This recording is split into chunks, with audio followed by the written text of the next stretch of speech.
The moment Marcus Warren rode into Caldwell, Kansas on a Tuesday afternoon in the spring of 1882, every soul on the main street stopped what they were doing and watched him pass, because there was not a man alive in the entire territory who carried more medals on his chest and more silence in his eyes.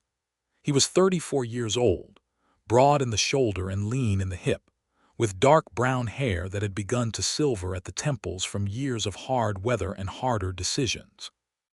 His jaw was the kind that sculptors dreamed about, sharp and deliberate, and his eyes were a deep gray-green that people often described as the color of a thunderstorm before it decides what it wants to do. He wore his marshal's badge on the left side of his coat, and below it, pinned with military precision, were the decorations that told the story of a man who had served the Union Army through the bloodiest years of the war, had ridden with the Kansas border patrols through the cattle drive violence of the 1870s, and had been recognized by the governor himself for his work bringing order to 4 different counties that had previously been little more than open battlegrounds between ranching interests and the law. There were commendations and citations, and a silver star from the territorial governor's own office. The people of Caldwell had never seen anything quite like him when he'd arrived 2 years prior to take the position of town marshal, and they had never quite stopped being a little awed and a little afraid of him, even now. The problem with Marcus Warren, the thing that nobody mentioned at the dinner table but that everyone understood, was that his house was empty. Not empty in the physical sense. He had furniture, good furniture, actually. A solid oak dining table that he'd ordered from a catalog out of St. Louis, 4 matching chairs that had never all been used at once, a brass lamp that burned clean, a wood stove that he kept scrupulously maintained, and a bookshelf along one wall that held 37 volumes, which he had read and reread until their spines cracked with familiarity. There was a photograph on the mantelpiece above the fireplace, a formal portrait of his parents taken sometime in the early 1860s, before his father went to the war and did not come back. That photograph was the only personal thing in the entire house. Empty in the human sense, then. Empty in the way that a man's life can be full of purpose and completely devoid of warmth at the same time. He ate his meals at the Silver Horn Saloon's back table, where the owner, a round-faced woman named Edna Pilcher, kept a standing order of beef and potatoes for him every evening at 6 o'clock.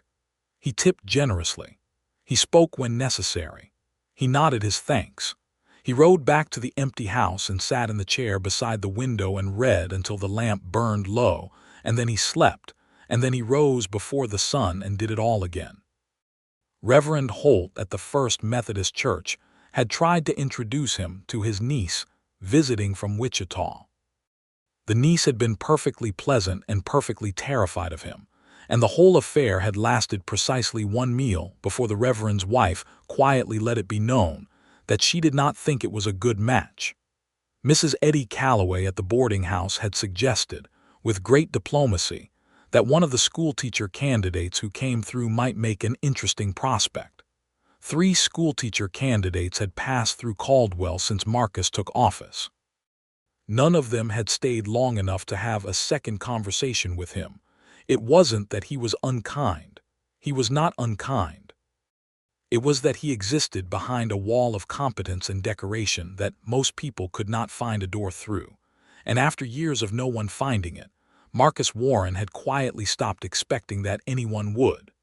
Then Virginia Thatcher rode into Caldwell on a Thursday morning in April with mud on her boots, determination in her spine, and absolutely no awareness whatsoever that anything about Marcus Warren was supposed to be impressive. She came in on the morning stage from Wichita, which was unusual enough since most travelers on that route were cattle buyers or drummers selling dry goods. She was 27 years old, which she wore with a kind of unself-conscious steadiness that had nothing to do with vanity and everything to do with a woman who had lived through enough to know that her age was something she'd earned. She was of medium height, with warm brown hair that she kept pinned up under a traveling hat that had seen considerable weather, and her eyes were a dark, vivid hazel that shifted between green and brown, depending on what light was hitting them and what she was thinking. She had a wide mouth that was quick to press into a firm line when something displeased her, and equally quick to curve into a smile that, had anyone been paying attention, would have caused serious disruption to their heart's regular rhythm. Her boots, when she stepped down from the stage onto the main street of Caldwell, were caked with reddish-brown mud from the flooding that had washed out part of the road south of the last relay station. She looked down at them for a moment, acknowledged the situation with a brief nod of acceptance, and then looked up and around at the town with the direct, assessing gaze of a woman who was accustomed to arriving in places and figuring out quickly what they required of her. What Caldwell required of her, technically, was nothing. She had not been sent for. She was not a bride. She was not a schoolteacher, a singer, or a widow with money following a husband's estate. She was a veterinarian, or rather, the daughter and apprentice of a veterinarian, Dr. James Thatcher of Wichita, who had died 8 months earlier of a fever that had come on fast and left faster, taking him with it in under 2 weeks. Virginia had been at his side the entire time, had learned everything he knew about the care of animals large and small, and had been running the practice alone, informally and without the official certification that the state of Kansas did not yet offer to women, since the week after his burial. She was in Caldwell because a letter had reached her 3 weeks ago from a rancher named Harold Covington, whose prize breeding stallion had developed a lameness in the left foreleg that 3 different men had looked at and failed to solve. Covington had heard about the Thatcher practice from a horse trader in Wichita. He had addressed the letter to Dr. Thatcher, and it was Virginia who received it, read it, packed her medical bag, and came. She retrieved her bag from the roof of the stage, tipped the driver, and proceeded to walk down the main street of Caldwell looking for either the livery stable or someone who could direct her to the Covington ranch. She found both, almost simultaneously, because the livery stable was at the north end of Main Street, and the man she collided with on the boardwalk outside it was Marcus Warren, who had been heading there himself to check on his horse, which had thrown a shoe the previous afternoon. The collision was genuinely her fault. She had been looking at the building and not at the man coming around the corner, and she walked directly into his chest with enough force that she took a step backward, and the only reason she did not tumble off the edge of the boardwalk entirely was that his hand caught her upper arm with reflexive speed and steadied her. "Careful," he said. His voice was low and even. "I apologize," she said, immediately and without embarrassment. She looked up at him. He was considerably taller than she was, which was a thing she noted and filed away and did not particularly care about, and her eyes moved briefly, automatically, across the badge and the medals the way anyone's eyes moved across something bright and notable. "Marshal," she said, identifying the badge. "Yes." "Good. Can you tell me how to reach the Covington Ranch from here?" "I was told it was north of town, but I don't have a precise direction." He looked at her for a moment. Not at her in the way men sometimes looked at women who arrived in cattle towns, with a calculation she had learned to preempt with a very particular expression. He looked at her with what seemed like simple, direct appraisal, the same way he would assess any newcomer to his town. "The Covington Ranch is about 7 miles northeast," he said. "Take the main road out of town until you pass the creek crossing, then bear right at the fork by the dead cottonwood. Are you expected?" "I am," she said. "I'm Virginia Thatcher. I'm here about a horse." Something shifted slightly in his expression, though she couldn't have said precisely what it was. "James Thatcher's daughter." She did not miss the past tense implied in the way he said it. "James Thatcher's daughter," she confirmed, "and his veterinary successor for whatever that is worth. He passed last summer." "I heard," Marcus said. "I'm sorry for your loss." "Thank you." She looked at him steadily, and there was nothing in her manner that invited either pity or prolonged condolence, which was something he respected immediately and with a clarity that surprised him slightly. "Is there a place in town where I can clean up before I ride out? I'd prefer not to make my first impression on Mr. Covington looking like I've been through a river crossing. Mrs. Calloway's boarding house 2 buildings south, he said, pointing. She'll have warm water. The livery here can set you up with a horse if you need one. I'll need one. Thank you, Marshal Warren, he said, and wasn't entirely sure why he offered it. She looked at him again, that direct hazel-eyed look that was beginning to produce in his chest a sensation he hadn't experienced in a very long time, a kind of slight disruption, like a pebble dropped into still water. "Thank you, Marshal Warren," she said, and picked up her bag and walked down the boardwalk toward the boarding house. He stood there for a moment longer than was necessary, watching her go. She had mud on her boots. She had not apologized for the mud on her boots. She had not, in fact, registered his decorations as anything more than a point of identification, which was so entirely unlike the response he habitually received that it took him a full 30 seconds standing on the boardwalk to identify what was different about her. She had talked to him like a person. At the Covington ranch that afternoon, Virginia earned her fee and then some. The stallion, a magnificent sorrel named Regent, had a condition she'd seen twice before in her father's practice, a subtle abscess deep in the hoof that presented as a general lameness, and had been mistaken by the other men for a joint problem. She spent 2 hours with the horse, gentle and methodical, talking to him in a low, continuous murmur that seemed to genuinely settle the animal, and by the time she had properly identified and begun treating the abscess, Harold Covington was leaning against the stall door with the expression of a man who has watched something masterful happen and is not entirely sure how to account for it. "Your father taught you well," he said. "My father taught me everything," she said, not looking up from her work. "And I paid attention." Covington, who was 60 years old and had been ranching in the territory for 30 of them, nodded slowly. "I've got 2 other horses I'd like you to look at while you're here if you're willing. I'll compensate you properly." "I'm willing," she said, "though I should probably find a place to stay in Caldwell first. Mrs. Calloway's." "Best option in town," Covington confirmed. "Tell Eddie I sent you. She'll treat you right." Virginia spent 3 days at Covington's property, working through the horses with quiet efficiency, and each evening she rode the 7 miles back to Caldwell and took supper in the dining room of the boarding house, and on the second evening she found herself sitting across the long table from Marcus Warren, who apparently also took his meals there on the evenings when Edna Pilcher's saloon was too loud for his preference. He sat down without ceremony, unfolded his napkin, and nodded at her in recognition. Miss Thatcher, Marshal Warren. Eddie Calloway, who had been watching them both with the focused attention of a woman who had been informally matchmaking in Caldwell for 15 years and had a near-perfect record, set a plate in front of each of them and withdrew to the kitchen with magnificent discretion. They ate in silence for a time. Not the uncomfortable silence of 2 strangers who can't think of anything to say, but rather the oddly companionable silence of 2 people who are not performing for each other and have discovered, with a quiet kind of surprise, that it isn't awkward.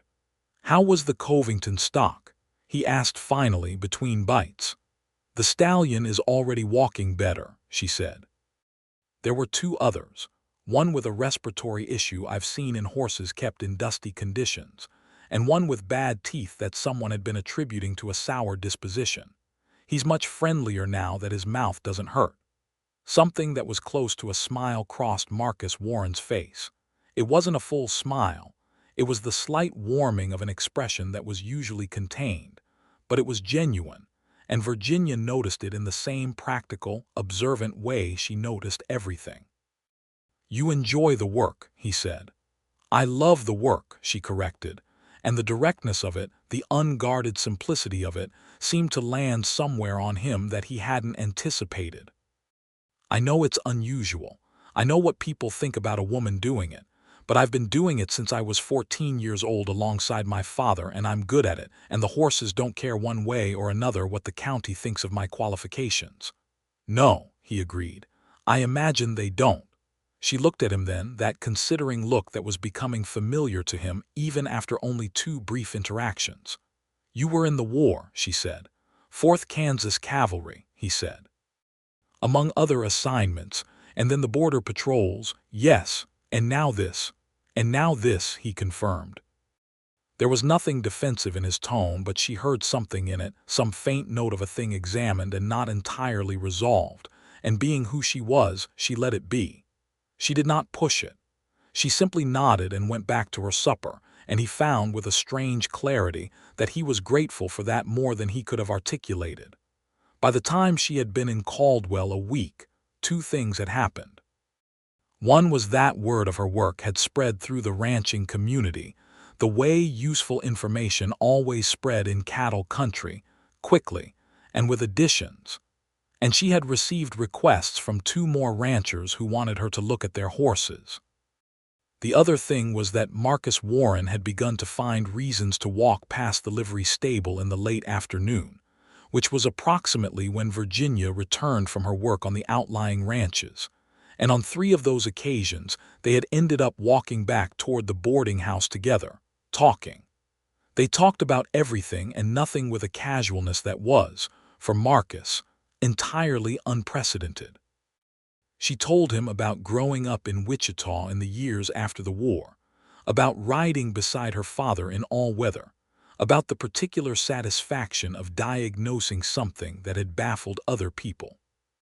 He told her about the cattle drives, about the way the town had been when he first arrived, the violence more casual and frequent, the law less established, about the changes he'd seen in 2 years that made him think something sustainable was being built here, in this raw and demanding country. She listened the way she did everything else, completely.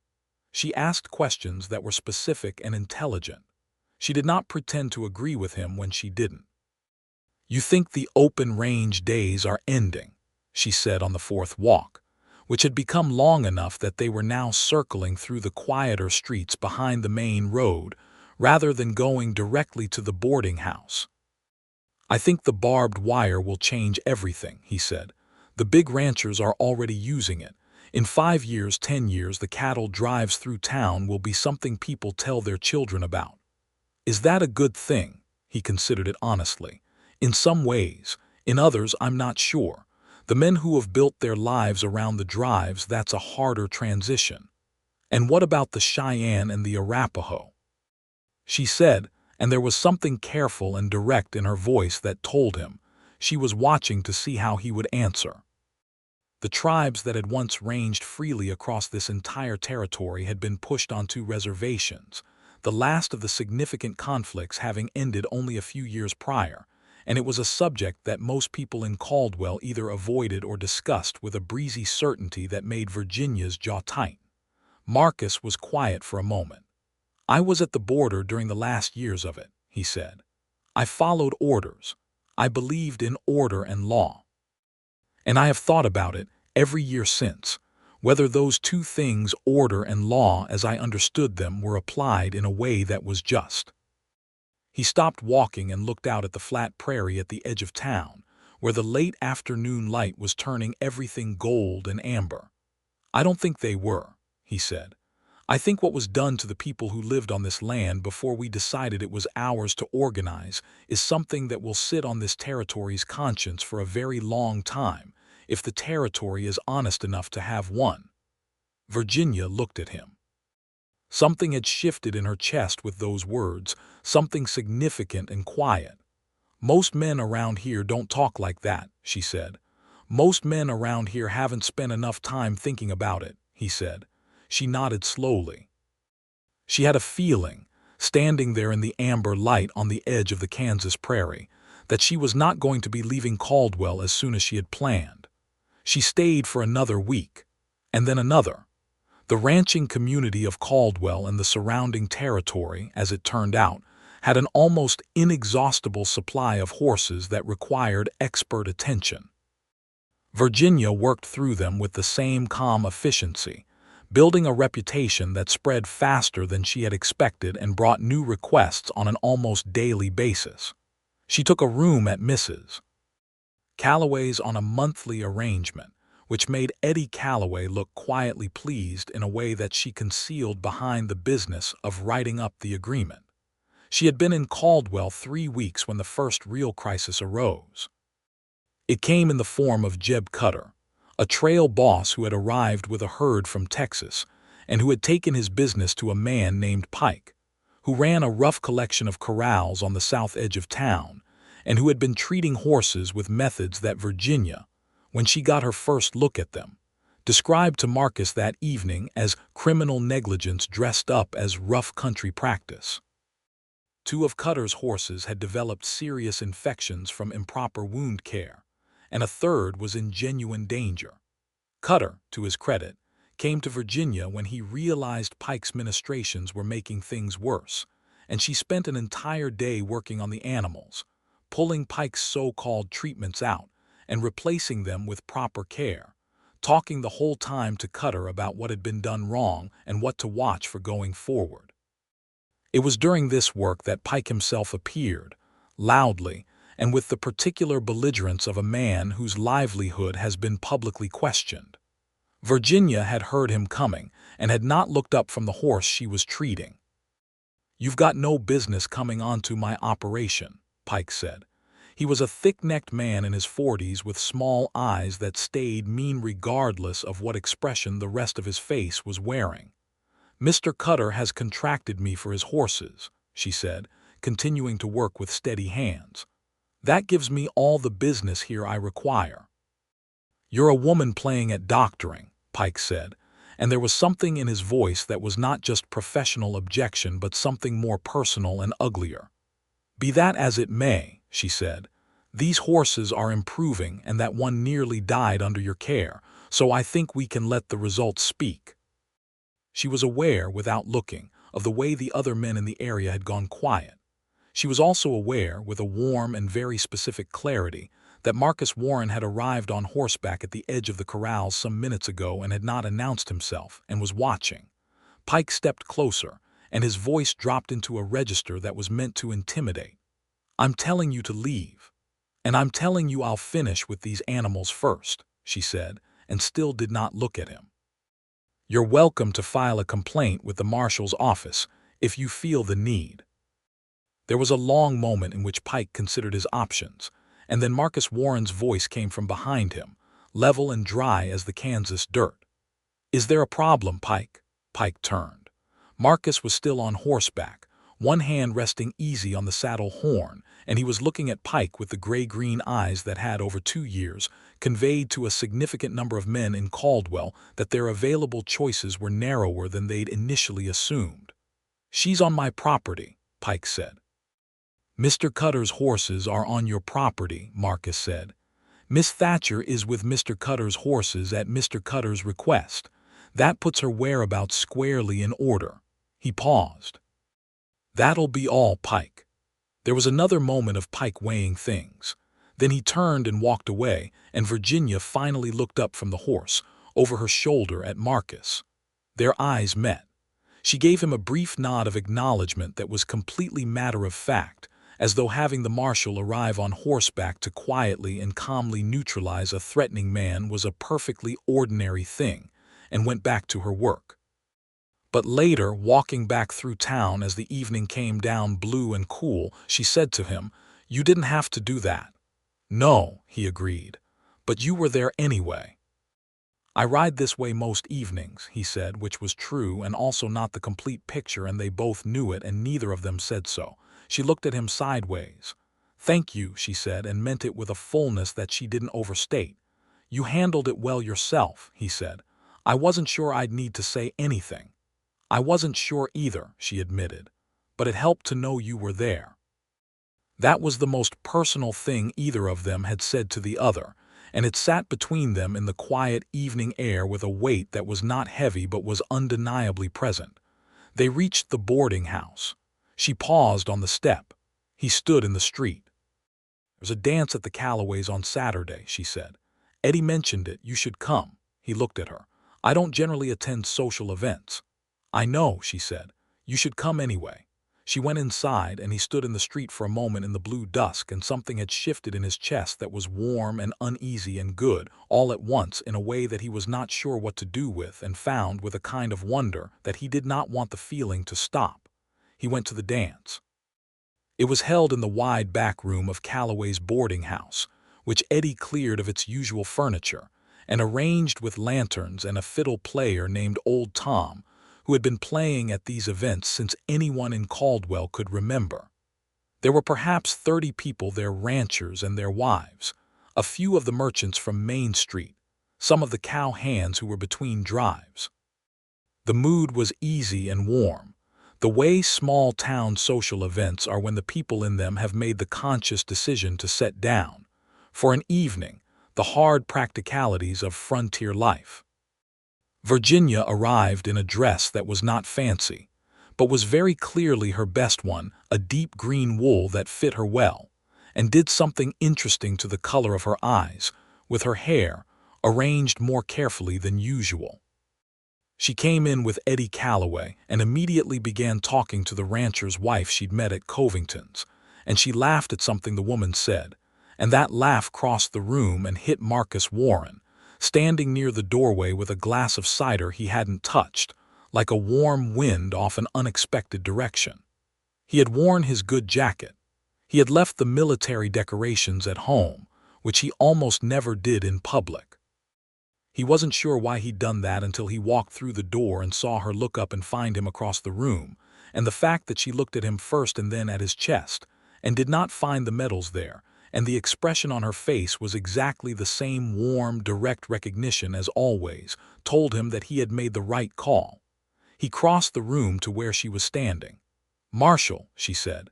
"Miss Thatcher." He paused. "Virginia." She looked at him and something brightened in her expression. "Marcus," she said. Old Tom started up a reel, and the room began to organize itself into dancing, and Marcus Warren, who had not danced at a social event in approximately 7 years, held out his hand, and Virginia Thatcher, who had suspected he might, and had been quietly hoping for it since Tuesday, took it. He was not a graceful dancer in the way that men who have grown up in drawing rooms are graceful dancers.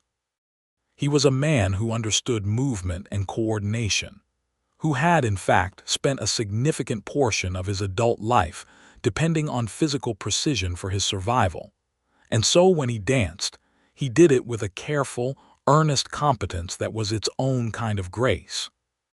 Virginia, who had learned to dance in frontier saloons and church halls and had a natural ease of movement, settled into the rhythm beside him and found, with a delight she did not try to suppress, that he was actually very good.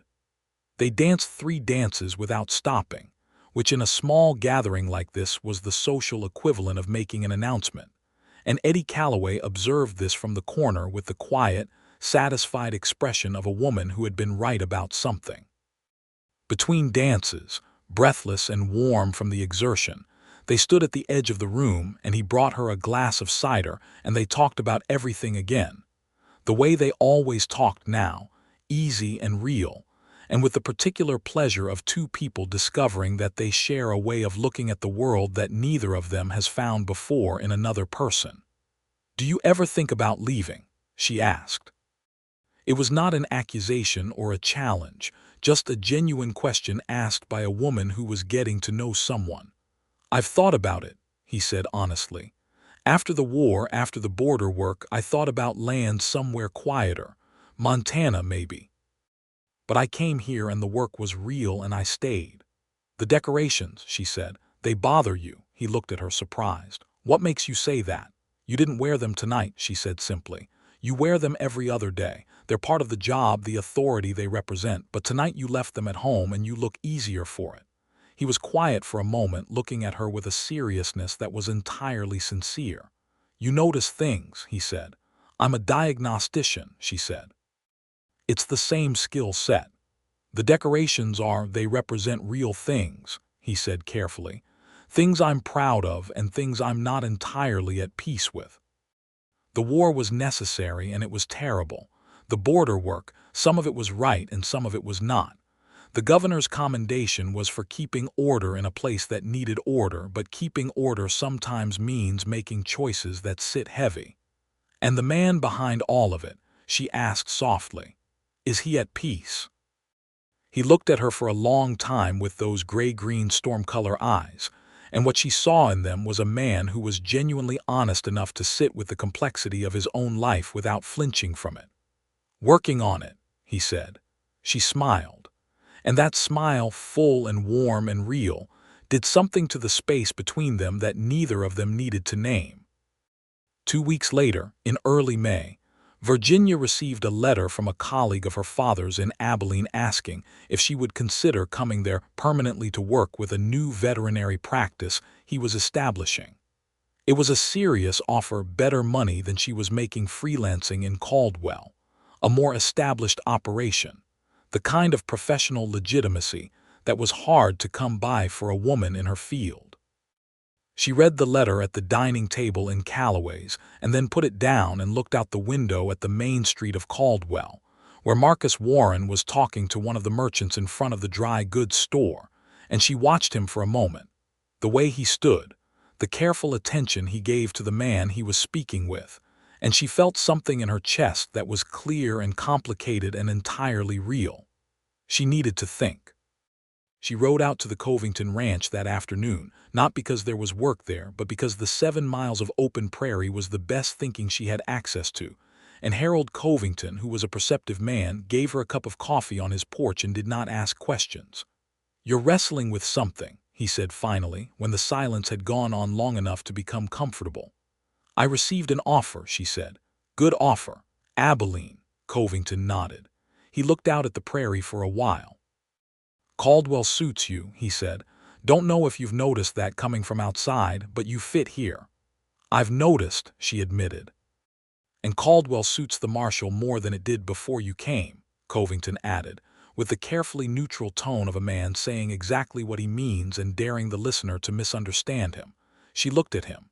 "You're not being subtle." "I'm 60 years old," Covington said. "I've earned the right to not be subtle." She rode back to town in the late afternoon, and when she came in off the North Road, Marcus Warren was at the edge of the livery, and he saw her coming and he waited. "You've been thinking hard," he said as she dismounted. "It wasn't a question." "I got an offer from Abilene," she said, looking at him directly. She was not a woman who circled around things. Something moved through his face, a tightening, quickly controlled, that she saw because she always saw what was happening in his face because she paid attention. "A good offer?" he asked. "A very good offer." He took the reins of her horse from her hands and tied them to the post, and then he turned and looked at her with that direct, careful gaze of his. "What are you going to do?" "I don't know yet," she said. "What do you want me to do?" That was the moment. She could see him know it. Watch him reach it like a man who has walked carefully to the edge of a long drop and is deciding whether to step off. "I want you to stay," he said. "I've wanted that for a while now, and I haven't said it because—" He stopped and began again. "Because I'm not practiced at this, at wanting things that aren't related to duty or work. I'm better with obligations than I am with—" Another stop. "Marcus," she said quietly. "I don't want you to go to Abilene," he said, and it was simple and direct and entirely unguarded, and for a man who had kept his guard for so long and with such thoroughness, it was clearly costing him something real to say it. She looked at him for a long moment, and the hazel of her eyes had gone very warm. "Then I won't," she said. He exhaled, and it was the sound of a man setting down something heavy that he'd been carrying for a long time. They stood close together in the quiet of the late afternoon, and the prairie light was gold and slanting, and the whole town of Caldwell carried on around them with its ordinary business, and he reached out and took her hand, a simple, careful thing, and she let him, and held on. They began their courtship in the open, unhurried way of two people who have already done the harder work of actually knowing each other, and are now simply acknowledging what's already been established. They walked in the evenings after supper. They rode out on Sunday mornings to the open land north of town, side by side, talking and not talking with equal ease. He brought her books from his shelf when he thought she might like them, and she brought him opinions on the books she'd already read, and they disagreed with a pleasure that was entirely civilized and made Eddie Calloway smile every time she overheard it. He told her about his childhood, the Missouri farm, the father who went away and the mother who held everything together with a quiet ferocity, the older brother who died at Shiloh, the decision to join the cavalry at 17 as an act of both grief and resolution that had shaped everything that followed. She told him about growing up trailing her father through muddy farmyards and dusty corrals, learning Latin anatomical names from a man who also insisted she could recite Blake and Burns, about the particular freedom and particular loneliness of being a woman whose competence was obvious but whose profession was considered impossible. "You've been told all your life that what you do isn't possible for you to do," he said one evening, walking the back street in the blue hour after supper. "Regularly," she confirmed. "Does it still bother you?" "The telling doesn't," she said. "The consequences of it sometimes do. The way it limits what I can officially claim, what I can formally build. If I were a man with my knowledge and experience, I'd have a proper practice, a proper standing. As it is, I work on reputation and on results, and if the results weren't good, that would be the end of it." "They're good," he said simply. "They are," she agreed without false modesty. "But I'd like to have the official standing as well someday. I think the territory will get there. Maybe not quickly, but eventually." "I think you'll make sure it does," he said, and there was a conviction in it that was not flattery but simple belief, and it landed on her like something solid and real and very much worth keeping.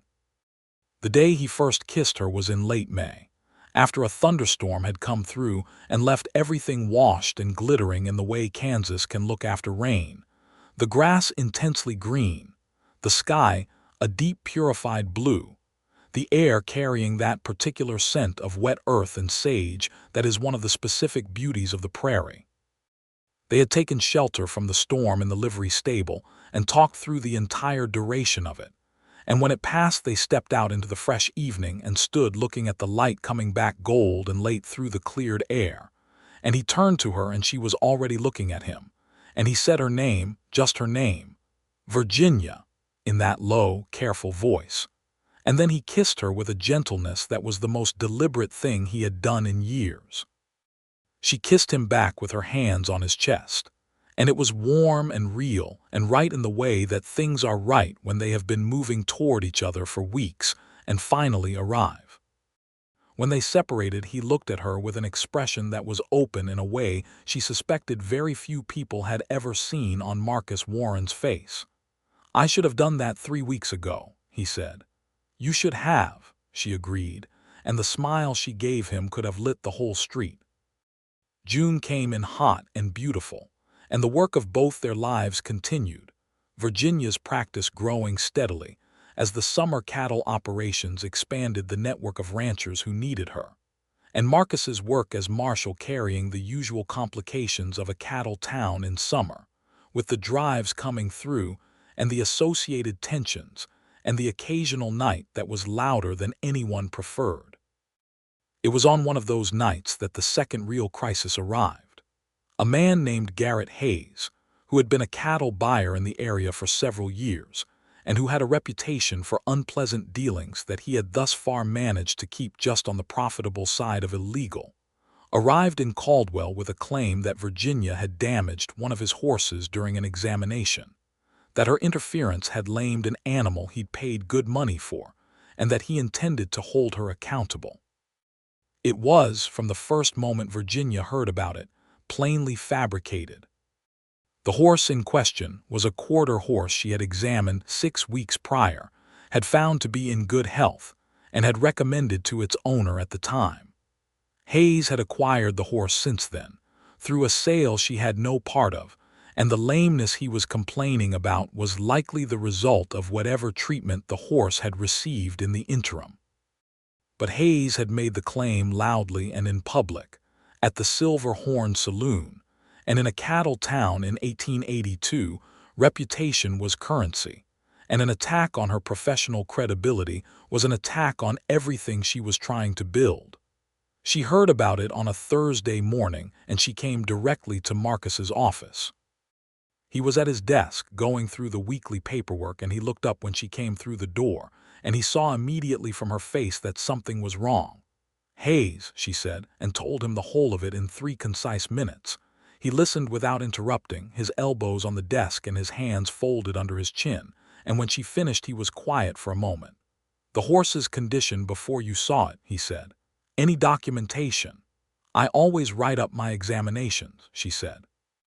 "I have notes, date, condition, what I found, what I recommended." "Good," he said. He stood up. "Let me talk to Hayes. Marcus, Virginia." He looked at her. "I'm not doing this because you can't handle it. I'm doing this because he went public at the saloon, and that means it's a public matter, which is my jurisdiction. If there are false claims being made that damage a person's livelihood in this town, that's my business as marshal." She held his gaze for a moment, reading him, and then nodded. "All right." He went to the Silver Horn that afternoon and had a conversation with Hayes that was, by all accounts of those who witnessed it, very calm and very brief, and resulted in Hayes quietly retracting his claim and leaving Caldwell the following morning. Nobody who heard the conversation could have said precisely what was said or how it was said, but there was something in the specific quality of Marcus Warren's stillness and the directness of his gaze that communicated information without requiring words, and Hayes had read that information correctly. When Marcus told Virginia that evening what had happened, she sat across from him at the boarding house table and looked at him for a long moment. "What did you say to him?" she asked. "I told him that his claim was demonstrably false, that Miss Thatcher had documentation of her examination, and that making false public statements designed to damage someone's professional standing was something I took seriously as a matter of public order in my town." He paused. "And I told him that if he chose to pursue it, I'd be happy to discuss the details of 2 cattle transactions from the previous year that I'd been keeping an eye on." "You've been keeping an eye on him?" "For 8 months, Marcus said. "He's been skirting the edge of fraud. I haven't had enough to bring a case, but the suggestion that I might was sufficient." Virginia looked at him with an expression that combined gratitude and something warmer, and she reached across the table and covered his hand with hers. "Thank you," she said. "Your work here matters," he said simply. "I'm not going to let someone damage it out of spite and convenience." She held his hand on the table, and the evening light through Calloway's window made everything warm, and she felt, sitting there with this particular man's hand in hers, something she hadn't felt since her father was alive, the particular peace of being somewhere that was genuinely and fully home. On a Sunday evening in late June, they were sitting on the porch of the boarding house in the last of the day's light, and she had been quiet for a while in the way she was quiet when she was working something through, and he waited with the patience of a man who had learned to value her silences as much as her words. "I'm going to stay," she said finally. He looked at her. "You've already said you're not going to Abilene." "I mean permanently," she said. "I want to build a real practice here. A proper one, with a building and a sign and a system for keeping records. I know the territory won't certify me officially, not yet, not for a woman, but I can build the reputation and the operation, and eventually the official recognition will have to follow the reality." She paused. "Caldwell is the right place for it. The ranching is growing, the cattle trade is changing in the ways you described, and there will be more demand, not less, for proper animal medicine as the operations get more sophisticated." "That's good thinking," he said. "It's the thinking of a woman who is planning to be here for a very long time," she said, and looked at him with those direct hazel eyes, and the meaning in it was absolutely clear. He was quiet for a long moment, looking out at the prairie edge where the sun was nearly gone. "Virginia," he said. "Marcus." He turned to face her fully. "I've been thinking about asking you something for about 3 weeks," he said. "I keep deciding how to say it and then deciding I'm getting it wrong. So I'm going to say it plainly because plain is what I know how to do." "Plain is my preference," she said very softly. "I want to marry you," he said. I want you to have the practice you're describing, and I want to live in this territory and do the work I do. And I want to do all of that with you. I've been alone for a long time and I didn't mind it until you showed up with mud on your boots and talked to me like I was a regular person, and now I mind it very much." He paused. "So if you're inclined," she kissed him before he finished the sentence. It was not a careful kiss this time. It was the kiss of a woman who has been waiting for exactly this question and had her answer fully formed before he finished asking, and when she pulled back his expression was the most open and unguarded she had ever seen it. "Yes," she said. "That's my answer in case the kiss was ambiguous." "It wasn't ambiguous," he said. "Good." He reached into his coat pocket, and she realized with a start that he had been carrying something there and took out a ring. It was a simple gold band with a small garnet set in it, nothing elaborate, but chosen with the care of a man who had thought about it seriously. "I had this made at the jeweler's last week," he said. "I wasn't sure when I was going to give it to you." She held out her hand and he put the ring on her finger, and they sat on the porch of Calloway's boarding house in the last of the Kansas evening light, and she turned her hand to look at the garnet catching what remained of the sun, and she felt something that was so complete and so right that it seemed almost too good to be believed, except that she had never been a woman who didn't believe in the evidence in front of her. "I should tell you," she said, "that I am not an easy woman to live with.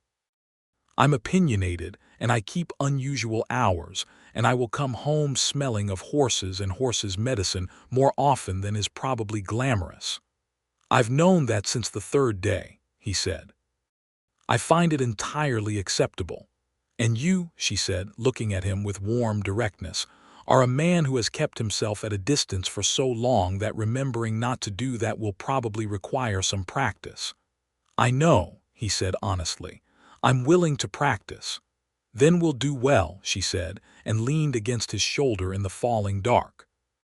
They were married in August of 1882 in the First Methodist Church of Caldwell, with Reverend Holt officiating, which required the Reverend to work through the complicated emotion of performing a ceremony for a man he'd once tried to match with his niece, and he managed it with considerable dignity.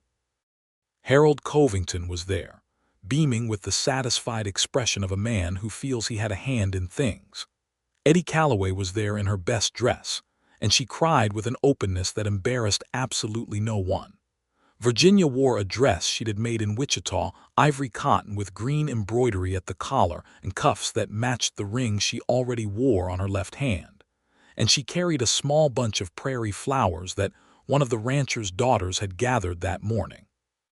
She walked down the aisle of the small church with her chin up and her eyes steady, and when she saw Marcus standing at the front in his good jacket, the medals, this time, worn because this was the full ceremony of his life, and it deserved his full self, she smiled the smile that had been disrupting his equilibrium since April, and his expression answered it with something that everyone in that church could see was nothing less than profound and genuine joy.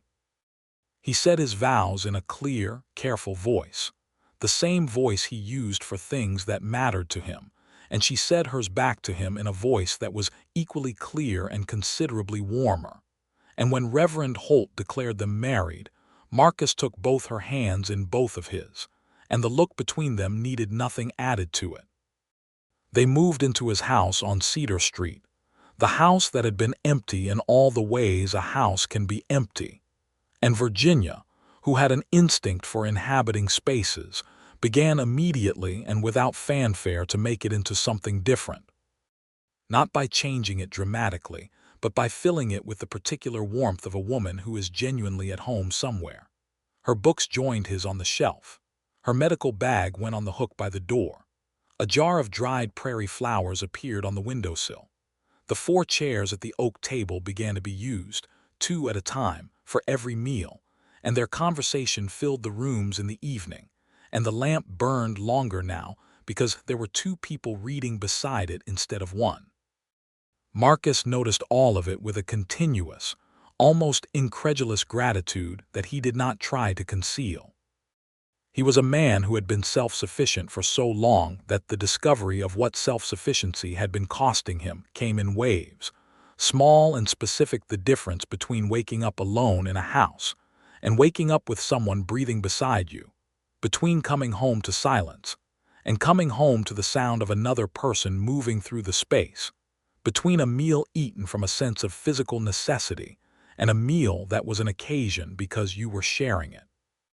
He told her this one evening in September in the way he told her things, directly and without performance. "I didn't know what I was missing," he said. "I knew in the abstract that other men had wives and families and that it was different from what I had, but I didn't know it the way I know it now." "You'd stopped believing it was available to you," she said. She was reading at the other end of the settee, her feet tucked up beside her, and she said this without looking up from her page, which was somehow exactly right. "Something like that," he agreed. She did look up then. "It was always available to you," she said. "You just needed the right person to walk through the door." With mud on her boots, he said, she looked at her feet. "I did clean them off eventually." "Eventually," he agreed, and the smile he gave her was the smile that had been quietly transforming his face since April, warmer and less controlled than anything his face had done before she arrived. Virginia's practice grew through the fall and into the winter. She had enough steady business by October to justify renting a small building on the street behind the livery. A single room that she fitted out with the practical efficiency of a woman who had been organizing spaces for this exact purpose her entire adult life. She put a sign on the door that read, "Virginia Warren, Veterinary Medicine." And if anyone had any opinion about a woman's name on a professional sign, they kept it to themselves, partly because the results she delivered were too good to argue with, and partly because the woman's husband was the marshal and had been known to take a sustained and thoughtful interest in the well-being of his wife's professional standing. In November, she discovered she was pregnant. She told Marcus at breakfast on a Tuesday morning, setting her coffee cup down and looking at him across the oak table with an expression that was a mixture of things: wonder, pragmatism, delight, the practical consideration of a woman who is already calculating what it will mean for her work, and all of it utterly transparent and entirely herself. He was very still for a moment, looking at her. "Virginia," he said. "I know," she said. "Are you is everything. I'm healthy," she said. "I feel well. I expect it will be a spring baby." She paused. "You're about to cry." "I'm not," he said, and then stopped, because his eyes were bright in a way that was entirely new on his face, and they both knew it. She reached across the table and took his hand, and the look between them was of two people who are standing at the edge of something enormous and new and choosing together to step into it. The winter was mild enough for Kansas, which meant it was cold and occasionally brutal but passable, and they moved through it together with the particular contentment of two people in their first year of marriage who have made the right choice and are in the ongoing process of discovering how right it was. He made sure the wood stove was well maintained and the firewood stacked. She made sure the house had enough light and food, and the particular animated warmth that she brought to every space she occupied. She modified her work schedule as her pregnancy progressed, not stopping. She was not a woman who would have been happy stopping, but reducing the harder physical demands and relying more heavily on the two younger men she had taken on as assistants, teaching them with the same thorough patience her father had used with her. In the evenings they read together and talked, and he told her more about the war and the years after than he had told anyone, things he'd kept behind the wall along with everything else. And she listened with the full and serious attention she gave everything, and asked the questions that opened things further rather than closing them down. He talked about the brother who died at Shiloh, until the brother was a real person in the room between them, and not just an old grief sealed over. He talked about the men he'd served with, the ones who made it and the ones who didn't, and the particular complicated weight of survival. "You've been carrying all of it alone," she said. "Yes," he said simply. "You don't have to anymore." "I know that now," he said. "I didn't know it was a choice I could make until you." She looked at him from across the settee, firelight on her face in the winter evening. "I love you," she said. She had said it before, but this time it carried the full accumulated weight of every evening and every conversation and every moment of being genuinely known by this person, and it landed on him that way. "I love you," he said back, and meant it with everything he had. On a bright Tuesday morning in April of 1883, almost exactly a year after Virginia Thatcher had arrived in Caldwell with mud on her boots, she gave birth to a son. He was born at home on Cedar Street, attended by the town's doctor and Eddie Calloway, who had appointed herself an essential presence, and was not wrong about it. He was healthy and loud, and arrived at 10 in the morning as the April sun was filling the bedroom with the particular gold light of spring. Marcus was in the house the entire time, pacing the front room with a concentrated intensity that the doctor described afterward as the most focused he had seen anyone be about something they had no control over, which was saying something given that Marcus Warren was professionally accustomed to control. When the doctor came out and told him the baby was here and Virginia was well, Marcus sat down on a chair in the front room because his legs had made a decision independent of him, and he sat there for a moment with his hands on his knees and his head bowed, and there were no words for what was happening in his chest.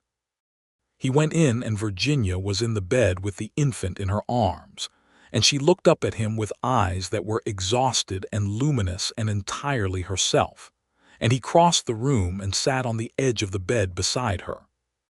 The baby was small and red and making noises of general displeasure that Marcus found, with immediate and total completeness, to be the most important sounds he had ever heard. "He looks furious," Marcus said. "He'll sort that out," Virginia said. She adjusted the baby in her arms and the infant's sound changed, settling. "He has your jaw," she observed. Marcus looked at the baby's face, the scrunch and set of it, and something in his expression did something that could only be described as completely undone in the most purely wonderful sense. "What do we call him?" he asked. They had discussed names through the winter. They had circled several without settling. "James," Virginia said.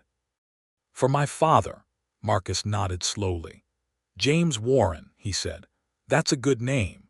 She leaned her head against his shoulder, the baby between them, and the three of them were quiet in the morning light for a long while, and the house on Cedar Street that had been empty for so long was so completely full now that it seemed impossible it had ever been otherwise. The year that followed was the fullest and most genuine of Marcus Warren's life, which was something he thought about with a particular kind of wonder on the days when he was most aware of it, which was most days, because he was a man who now paid attention to the quality of what he had rather than taking it for granted. He was still Marshal of Caldwell, and the work was still real and demanding and occasionally dangerous, though the territory was settling as more families arrived, and permanent structures replaced the rough transients of the early cattle drive years. He still wore his decorations on working days and felt the complex weight of what they represented, but it was different now. The weight was held differently, shared in the way that his wife shared everything with him, and it was lighter for that. Virginia's practice continued to grow and develop. She had 3 regular assistants by the spring of 1884, and her reputation extended well beyond Caldwell into the broader ranching networks of the territory. There were still men who greeted her work with skepticism, still officials who would not give her the formal certification her expertise deserved, but the results were too consistently excellent to be credibly dismissed, and the community of ranchers and horse owners who depended on her were her most effective advocates. Harold Covington, who had developed a grandfatherly relationship with her that he wore with gruff dignity, made a point at every cattle growers' meeting to recommend her practice to any new rancher in the area, with the specific words, "Thatcher was the best veterinarian in this territory, and Miss Virginia, Mrs. Warren, is better," which was the highest praise from a man who did not offer praise without meaning every syllable. James Warren, meanwhile, was growing with the robust curiosity of a child, who had been born into a house where thinking and talking and asking questions were the primary activities, and who had accordingly decided that these were his preferred activities as well.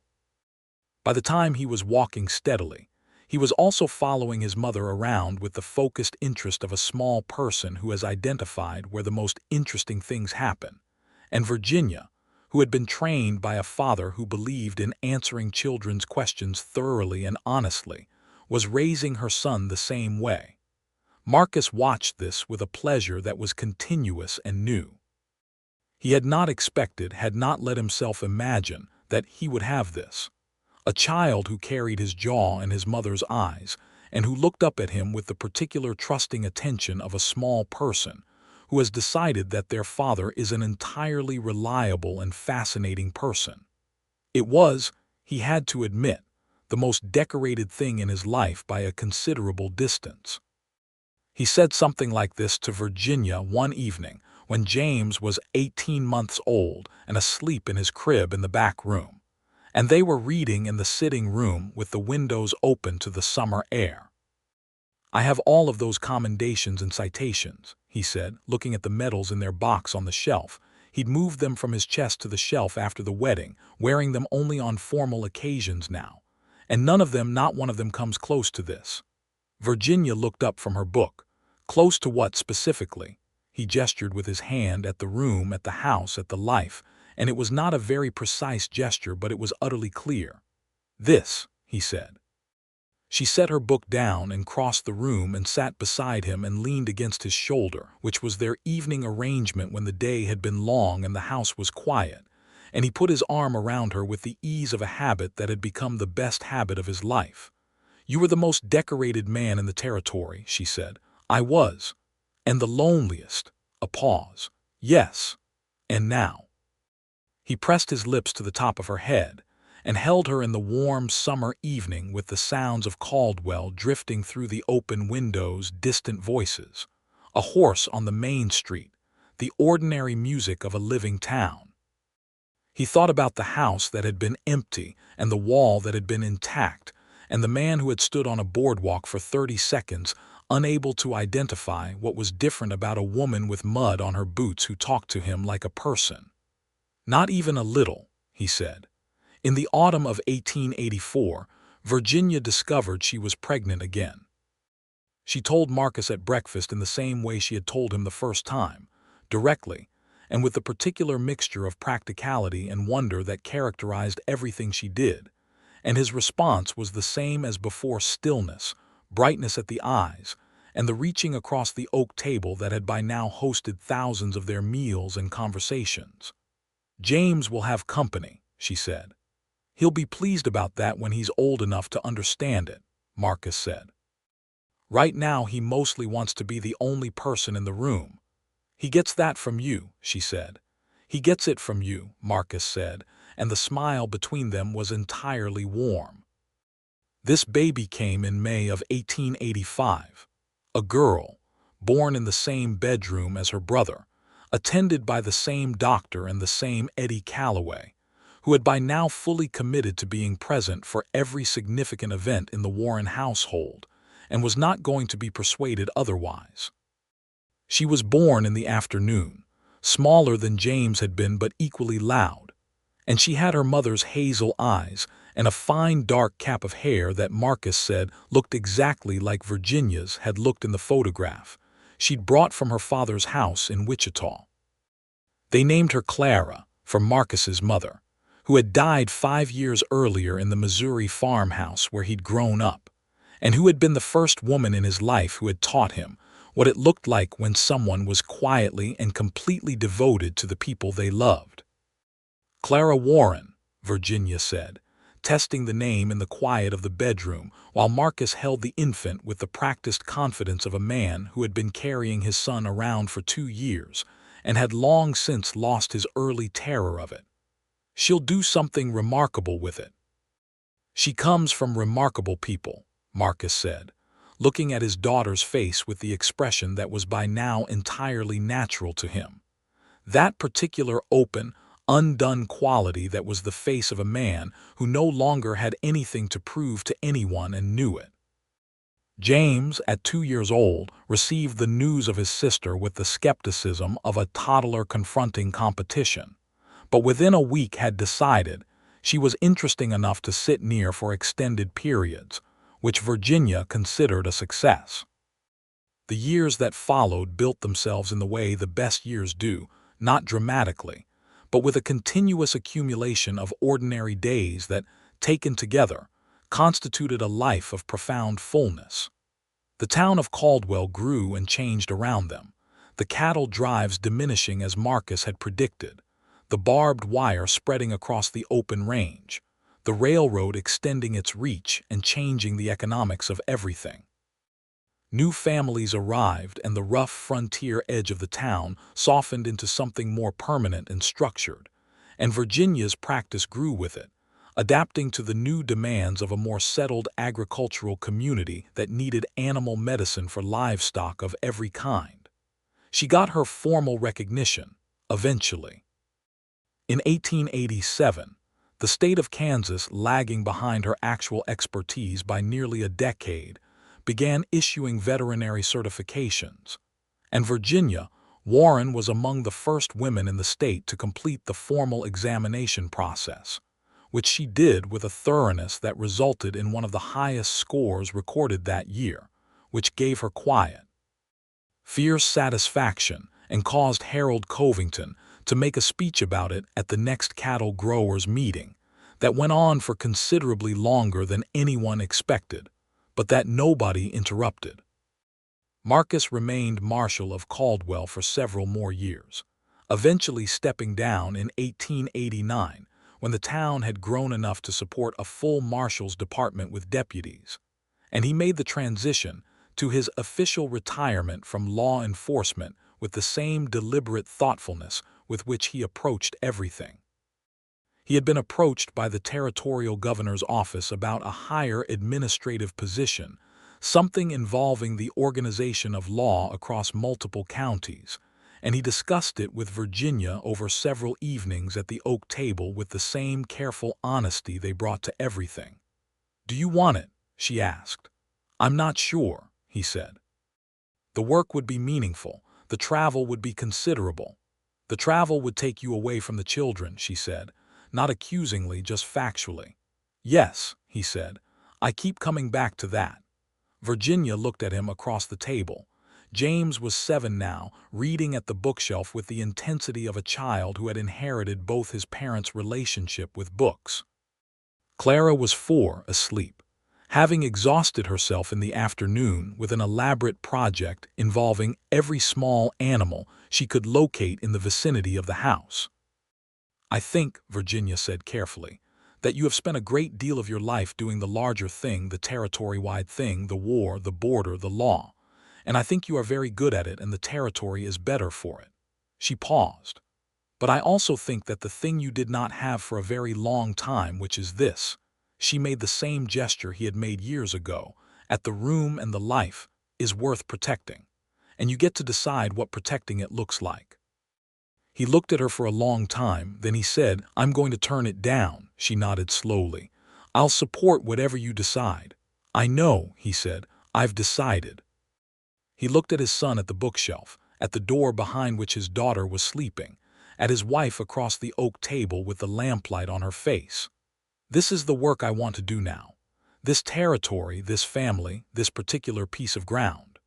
He bought land north of town, 20 acres, good grass, with a creek running through the north edge, and he built them a proper house on it over the course of 1889 and into 1890. He did a great deal of the building himself, with the help of the men he'd worked alongside for years, and there was something in the physical work of it, the measuring and cutting and fitting together, that he found deeply satisfying in a way that was distinct from anything that had come before. He was building something that would last with his own hands for the people he loved. Virginia walked through the rooms of the new house when the frame was up and the walls were rising, and she moved through the space with the assessing eye she brought to every new place, and she said, "The kitchen faces east for the morning light. You did that deliberately." "You make coffee at sunrise," he said. "I thought you'd want the light for it." She turned and looked at him, this man with the silver in his hair now more than before, this man who had once stood in a boardwalk for 30 seconds unable to identify what was different about her. And she felt something so complete and so warm that it was almost too much to hold, except that she had been holding it for 7 years now and had gotten very good at it. "Marcus Warren," she said. "Virginia Warren," he said back. She crossed the half-built room and put her arms around him in the October afternoon, and he held her in the future house with the smell of sawdust and new wood around them, and the sound of James and Clara playing somewhere at the edge of the property. And the whole of it was so good that it seemed to belong to a story rather than a life, except that it was entirely and completely real.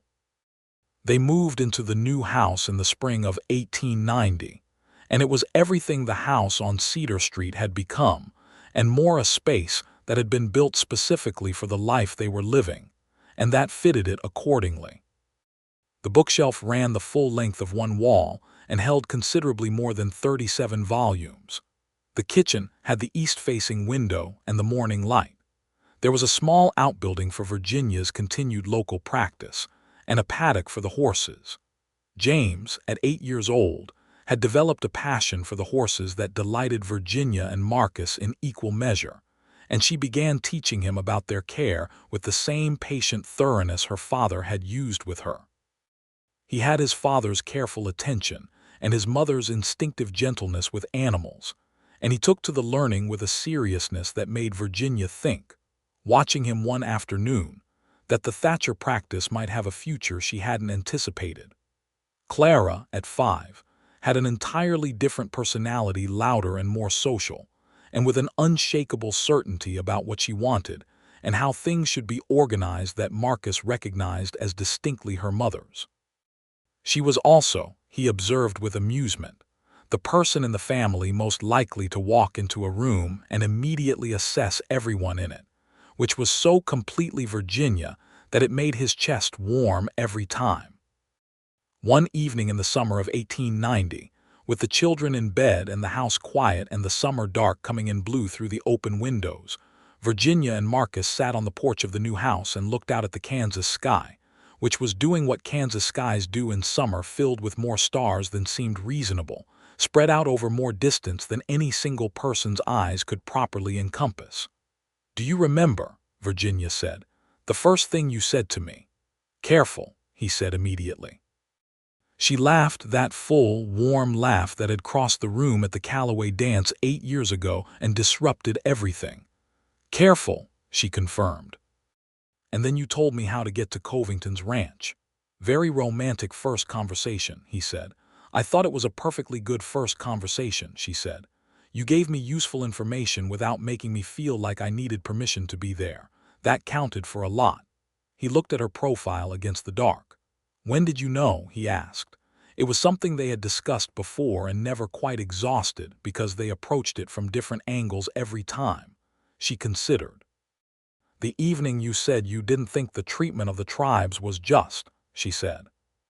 "It wasn't what you said exactly. It was that you had clearly thought about it, really thought about it, and you told the truth of what you concluded even though it was not the easy truth." She paused. "I thought, this is a man who is honest even with things that cost him something. That's not a common thing." He was quiet for a moment. "For me it was the mud on your boots," he said. She turned to look at him. "Really? You stepped off that stage and looked at them and just acknowledged them. And then looked up and got on with your purpose. There was no performance in it, no apology for being exactly what you were and where you were." He shook his head slightly, remembering. "I hadn't seen anyone move through the world that directly in a long time, maybe ever. My father used to say that the world runs better when people stop trying to appear to be things they aren't," she said. "He was right," Marcus said. She leaned her head back against the porch post and looked at the sky, and he watched her for a moment, the angle of her face in the starlight, the worn gold of the ring on her left hand. This woman who had walked into his orderly and decorated and empty life, and made it into something so entirely different that he sometimes had trouble believing it was the same life, except that it was, and it was better in every way that mattered. "I love you," he said, in the way he said things that were true and important directly and without decoration. She turned her head and smiled at him, that smile, the one that still did what it had always done. "I love you," she said. They sat together on the porch of the house he had built with his hands for the life she had walked into with mud on her boots, and the Kansas night spread out around them with its enormous, indifferent, beautiful sky.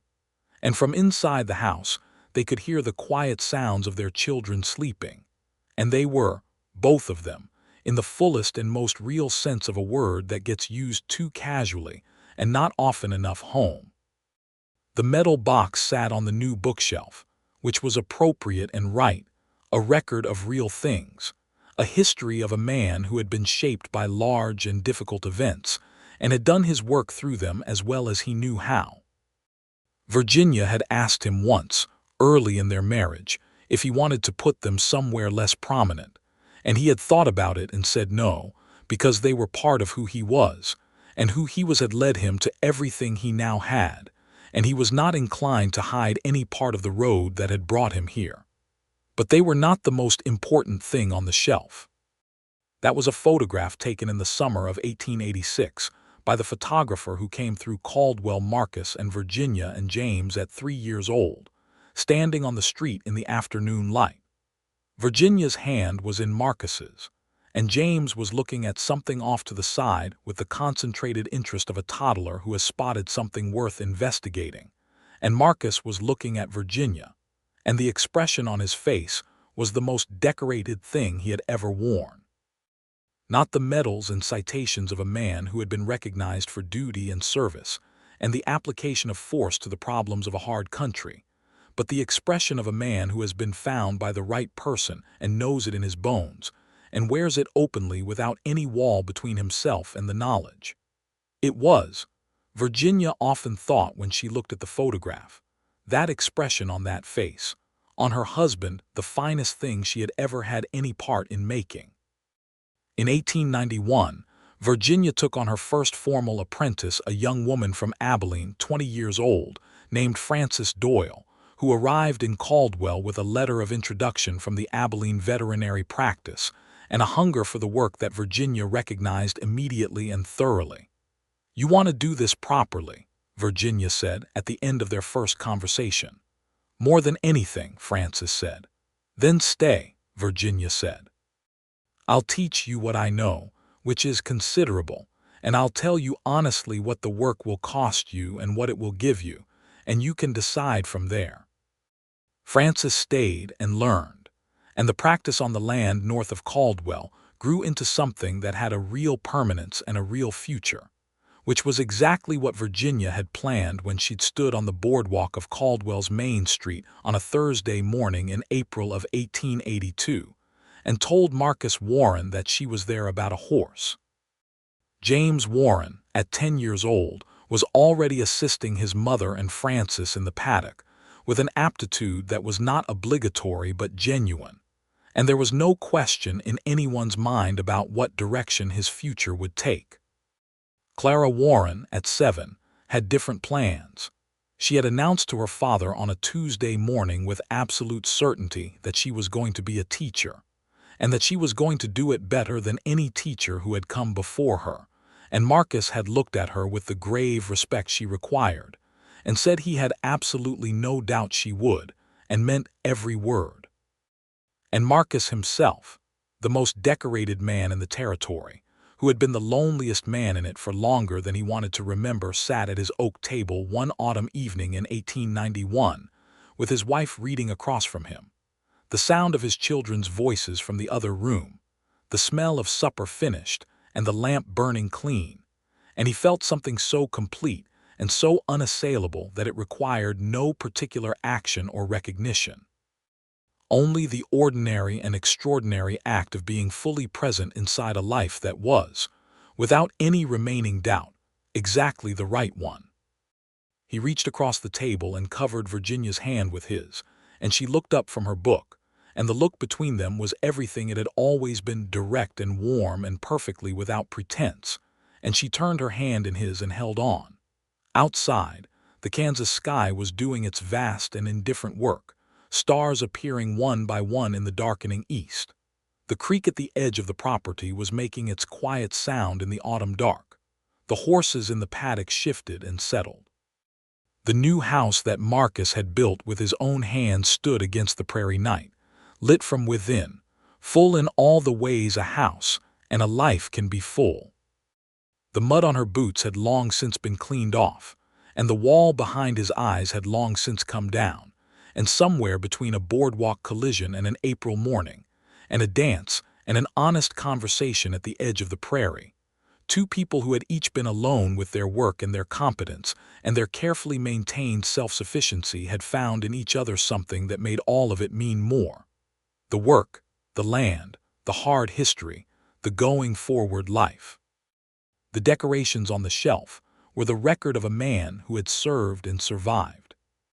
The life around them was the record of everything that service and survival had made possible when the right woman walked through the door.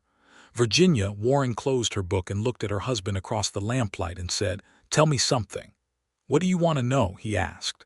She smiled, that full, warm smile that had never once in 9 years stopped doing what it always did. "Anything," she said. "Whatever you want to tell me." And Marcus Warren, the most decorated man in the territory and the happiest, began to talk, and she listened, and the lamp burned on into the good and quiet night.